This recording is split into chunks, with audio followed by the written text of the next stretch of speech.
बात करो। लेकिन बाबा जी ने तो कहा था मैं एक बार टॉप करूंगी। उनका साधन स्लो है ना, आप चुप हो जाओ। मैं अभी पूछती हूँ बाबा जी से। बाबा जी आपने तो कहा था कि बेटी टॉप करेगी, वो तो उल्टा फेल हो गई। जी ठीक है। क्या कह रहे थे बाबा जी? वो भी फेल हो गए। वो कह रहे हैं कि आपने ही तावीज या वजीफे में कोई गलती की होगी। गलती तो बाबा जी को पैसे देकर की। हो सकता है मैं ही गलत हूँ। क्या? लेकिन तुमने तो तावीज अपनी बहन के का रिश्ता करने के लिए लिया था, लेकिन वो तो अपनी पसंद की लड़की ले आया। चलो अब एक और चूना लगा दिया बाबा जी ने। ऐसा मत बोलो, बाबा जी बहुत पहुँचे हुए हैं, थोड़े दिन में पहुँच ही जाएंगे। मामा साजदा आंटी को उनकी सास ने घर से निकाल दिया। नहीं, ऐसा नहीं हो सकता। लेकिन क्यों मामा? बाबा जी ने उसे पानी दम करके दिया था कि वो अपनी सास पे छिड़केगी तो उसकी सास हर बात मानेगी। उन्होंने अपनी सास को पौधा समझ दिया होगा। खबरदार, बाबा जी गलत नहीं हो सकते। इसमें यकीनन साजदा की कोई गलती होगी।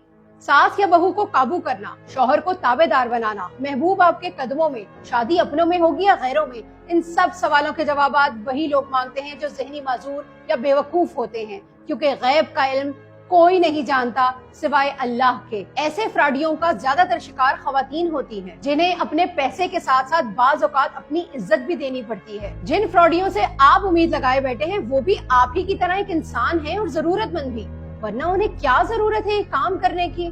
इसीलिए अल्लाह ताला ने आपको अकल और समझ दी है, उसका इस्तेमाल करें, क्योंकि जो अल्लाह वाले होते हैं वो कभी आपसे किसी चीज की डिमांड नहीं करते।